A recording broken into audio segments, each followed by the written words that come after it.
ஸ்ரீமதே ராமானுஜாய நமः. ஸ்ரீமதே நிகமாந்த மகாதேசிகாய நமः.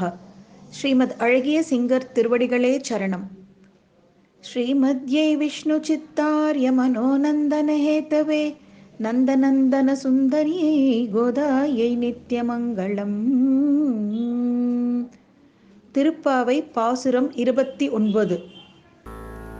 சிற்றஞ்சிறு காலே வந்துன்னை சேவித்துன் பொற்றாமரை அடியே போற்றும் பொருள் கேளாய் பெற்றமேதும்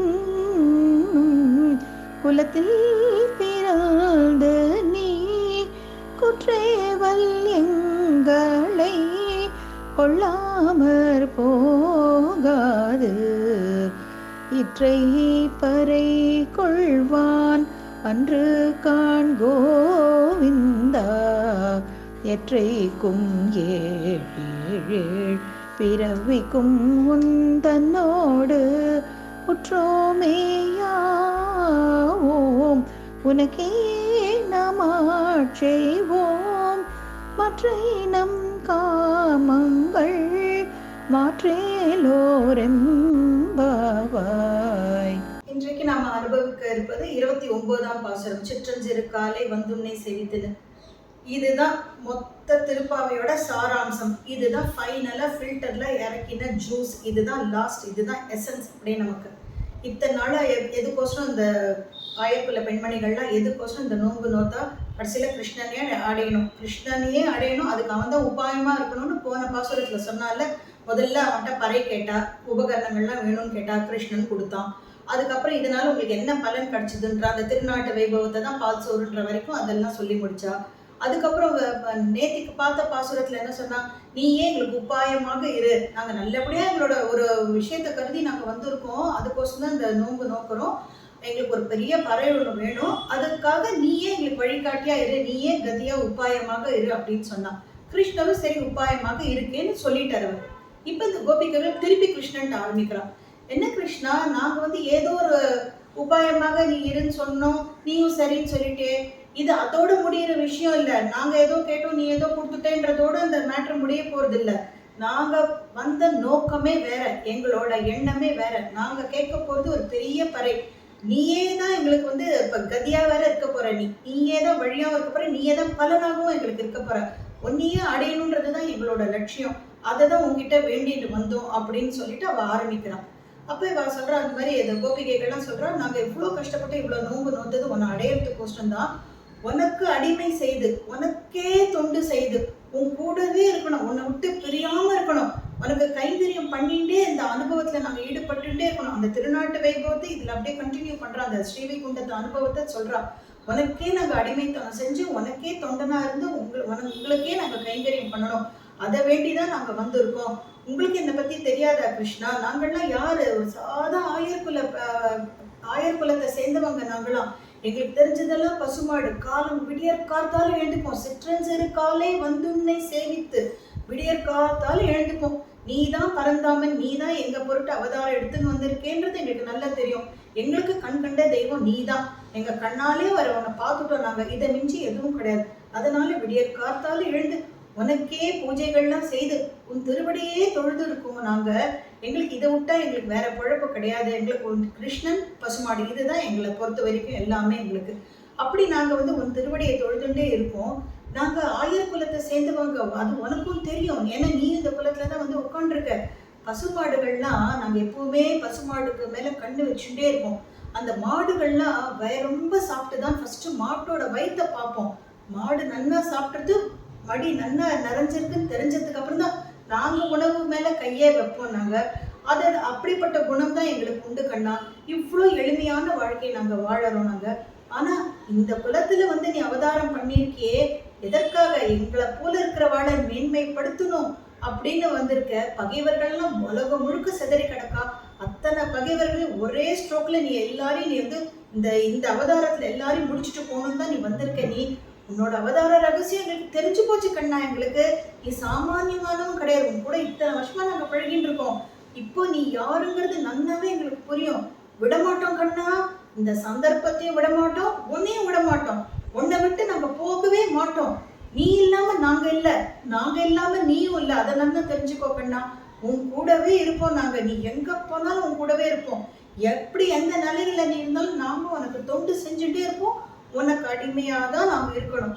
நீ கட்டளையிடு, நீ ஏவலிடு, எங்களுக்கு நீ ஆணையிடு, நீ உத்தரவு போடு அப்படின்னு கண்ணன் கிட்ட ரொம்ப மன்றாடுறான். கண்ணன் பார்த்தான். இவ பறை கேட்டா எல்லாம் கொடுத்தோம். இப்போ உடனே கண்ணனுக்கு ஒரு மாதிரி இதுவாயிடுது, ஒரு மாதிரி கொஞ்சம் கோவம் வருது. இந்த 1000 பெண்மணிகளை பார்த்து, நீங்க வேண்டின எல்லாத்தையும் நான் கொடுத்தேன் நான், அதுக்கப்புறம் உத்தரவிட ஏவலிடன்னு என்னை ஏன் நீங்க இந்த மாதிரி கேட்டுட்டே இருக்கு அப்படின்னு கண்ணன் ஒரு மாதிரி சொல்லவே இவ அதை எதிர்பார்க்கல.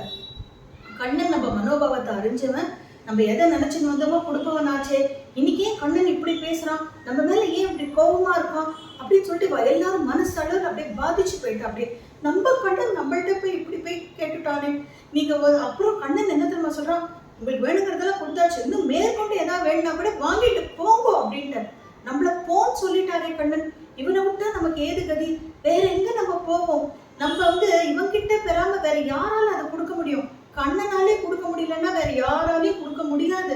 வேற யார் கொடுத்தாலும் நம்ம வாங்கிக்க போறதும் இல்லை. அந்த கண்ணன் கையால தானே வாங்கிக்கணும். அந்த கண்ணனே தானே நம்ம கேட்கணும்.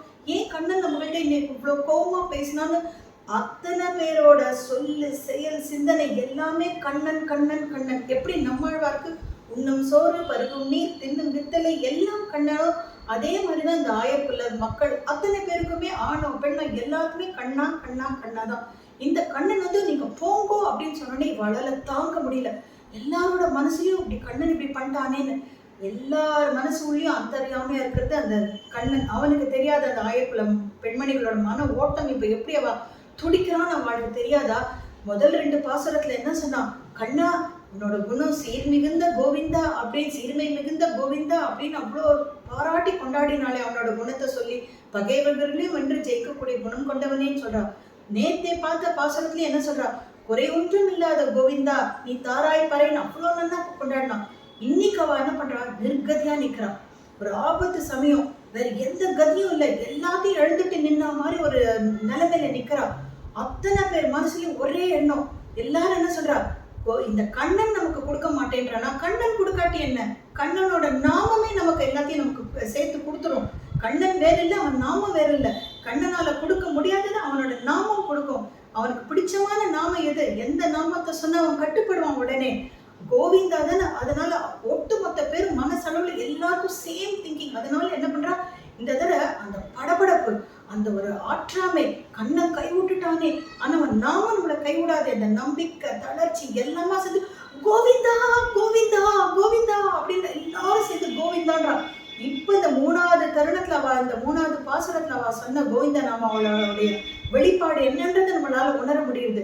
நிர்கதியா நிக்கிறா, வேற யாருமே நிற்கிற. அந்த கண்ணனே நீயே எங்களை போன்னு சொன்னா கூட உன் நாமம் எங்களை காப்பாத்தும் அப்படின்னு சொல்லிட்டு கோவிந்தா கோவிந்தா கோவிந்தா அப்படின்னு கத்துறாவா அத்தனை பேரும். அப்ப அந்த கோவிந்த நாமாவளி இந்த இடத்துல அவளுக்கு எப்படி உபகாரம் பண்றது பாருங்க. இன்னைக்கும் அதே கண்ணன் தானே, துவாபரகத்து கண்ணன் தானே திருமலையில ஸ்ரீனிவாசனா வெங்கடாஜலபதியா நிக்கிறான். அந்த மலை ஏற போச்சு கீழே கிழந்து, ஏன் நம்ம இல்லங்கள்ல இருந்தே நம்ம எவ்வளவு தூரத்துல உலகத்துல எந்த மூலையில இருந்தாலும் ஸ்ரீனிவாசன் நினைச்சுன்னு என்ன சொல்றோம், கோவிந்தா கோவிந்தான்றோம். மலை முழுக்க ஏறிட்டு போச்சு, அந்த கோவிந்தனை கிட்ட பாக்கச்சு கோவிந்தான்னு சொல்றோம். ஏன், அவன் பாக்காட்டி கூட அவனோட அந்த நாமம் நம்மளை முதல்ல நம்மளை அனுகிரகம் பண்ணிடும். அவன் அப்புறம் தான் அனுகிரகம் பண்ணுவான். அவன் நாமம் நம்மளை தேடி அனுகிரகம் பண்ணிடும். அதனால தான் கோவிந்தா கோவிந்தா நம்ம வெக்கப்படாம அந்த கோவிந்த நாமாவளியை சொல்லணும். அந்த பிரபஞ்சம் முழுக்க எதிரொலிக்கணும். எங்க பார்த்தாலும் இந்த கோவிந்த நாமாவளி சப்தம் தான் நிறைஞ்சிருக்கணும். இவ அப்படி இந்த கோவிந்தா கோவிந்தா நீ தான் எங்களுக்கு பறை தரணும் அப்படின்னு ரொம்ப உணர்ச்சி பொங்க கேட்கிறான். கண்ணனும் பார்த்தான், இனி இந்த கோபிகைகளை நம்ம கைவிடக்கூடாது அப்படின்னு கண்ணனும் தீர்மானம் பண்றான். இப்படி இந்த கோபிகைகள் இப்படி கோவிந்தா கோவிந்தான்னு அப்படி மனசு உருகி அப்படி கூப்பிடுறா. கண்ணன் அப்படி கூப்பிட்டுட்டு சொல்றா, நாங்க வேண்டி வந்த பறையே வேற, உனக்கு தொண்டு செய்யணுன்றதுதான் எங்களோட எங்களோட லட்சியமே அதுதான். உனக்கே தெரியும், நீ எத்தனை அவதாரம் எடுத்தாலும் உனக்கு தொண்டு செய்யறதுக்கே பெரிய பிராட்டியான அந்த ஸ்ரீ மகாலட்சுமியும் ஆதிசேஷனும் உன் கூடவே வர ஒரு அவதாரத்திலையும் உனக்கு அவ எந்தெந்த ரூபத்துல எப்படியோ கைங்கரியம் பண்ணிட்டு இருக்கா. எங்களுக்கும் அதே நினைப்பு தான். உனக்கும் நாங்க தொண்டு பண்ணணும், உனக்கு நாங்க தொண்டு பண்ணணும்ன்றதுதான் எங்களோட லட்சியம். அதற்காக எத்தனை பிறவி வேணா நாங்க எடுக்கிறோம். எங்களோட அந்த அத்தனை பிறவிகளையும் உனக்கு தொண்டு செய்யற மாதிரி தான் நீ எங்களுக்கு அனுகிரகம் பண்ணணும் கண்ணா. 7 பிறவி, இது ஒரு கவுண்ட் கோஷம் சொல்றா. 7ன்னா என்ன 14 இல்ல 49 அர்த்தம் கிடையாது. எத்தனையோ அவதாரங்கள் பெருமாள் எடுக்கிறச்சு அத்தனை அவதாரத்திலயும் உன் கூடவே நாங்க இருந்து உனக்கு தொண்டனாக இருந்து உனக்கு நாங்க தொண்டு செய்யணும். அந்த அடிமைத்தனத்தை, அந்த ஒரு இதை தான் நாங்க வரணதான் உங்ககிட்ட பறையா கேட்கிறோம்.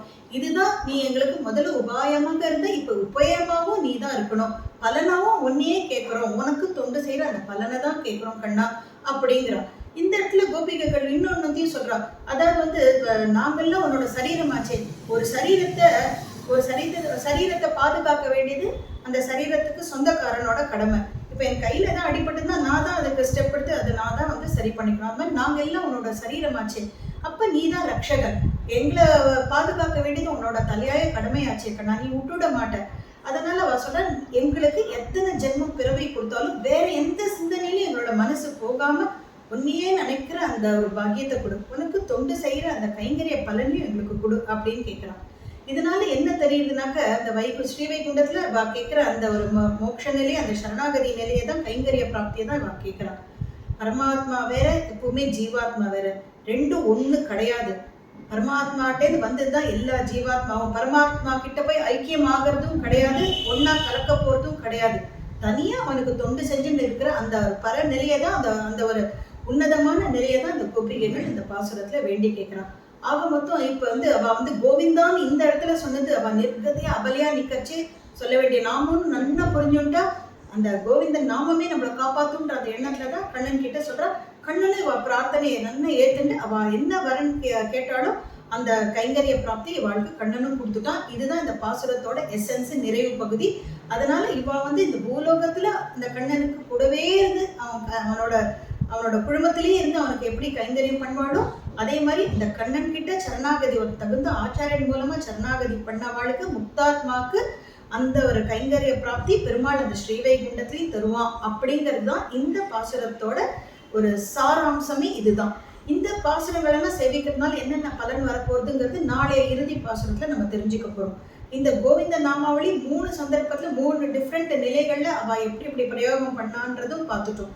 எப்படி இந்த திரௌபதி யாருமே இல்லை, ஒரு அனாதையா நிக்கச்சே இத்தனை மனுஷன் அத்தனை பேர் கூட இருந்து கூட யாரும் காப்பாத்தல. ஆனா அவ அந்த கோவிந்தனை நினைக்கிறா. அவளுக்கு அந்த நினைப்பை கொடுத்தது யாருன்னா வசிஷ்டர் ஒரு தடவை சொன்னார் திரௌபதிட்ட, உனக்கு பின்னாடி ஒரு ஆபத்து சமயம் ஏற்படும், அத்தனை பேர் சுத்தி இருந்தா கூட உன்னை காப்பாத்துறதுக்கு யாருமே இருக்க மாட்டா, எல்லாம் கை நழுவி போன நிலையில அந்த சமயத்துல கோவிந்தான நீ கூப்பிடு, அந்த கோவிந்தன் உனக்கு அனுகிரகம் பண்ணுவான் வசிஷ்டர் சொல்லி வச்சார் திரௌபதி கிட்ட.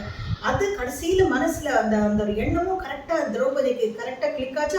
அப்பதான் ஒத்த கையில வஸ்திரத்தை பிடிச்சா. இனிமே அந்த ஒத்த வஸ்திரமும் அந்த ஒரு கையும் தூக்கிட்டா வஸ்திரம் முழுக்கவும் எல்லாமே போயிடும். அப்ப என்ன பண்றா, கண்ணன் துவாரகையில இருக்காரு. இவ இருக்கிறது இந்த அஸ்தினாபுரத்துல இந்த சபையில நடக்கிற அவமரியாதை இவளுக்கு நடக்கிறது. அந்த துவாரகையில குஜராத்ல இருக்கிற கண்ணனை இவ கூப்பிடுறா, கோவிந்தா துவாரகா நிலையான்னு கூப்பிடுறா. சங்கு சக்கர கதாபாணி துவாரகா நிலையா அச்சுதா கோவிந்தா புண்டரி காட்சம் ரக்ஷமாம் சரணாகதான்றா. அந்த கோவிந்த நாமாவளி இங்க இருந்துட்டே இரு கையும் தூக்கிட்டு அப்படியே கோவிந்தா கோவிந்தான்னு கூப்பிடுறா. பெருமாள் அங்கேருந்து புடவையை சொற்கிறார். அவ எதை வேண்டினாலும் அந்த புடவையை சொற்கிறார். அந்த கோவிந்த நாமம் அவ்வளவு மகத்துவமானது.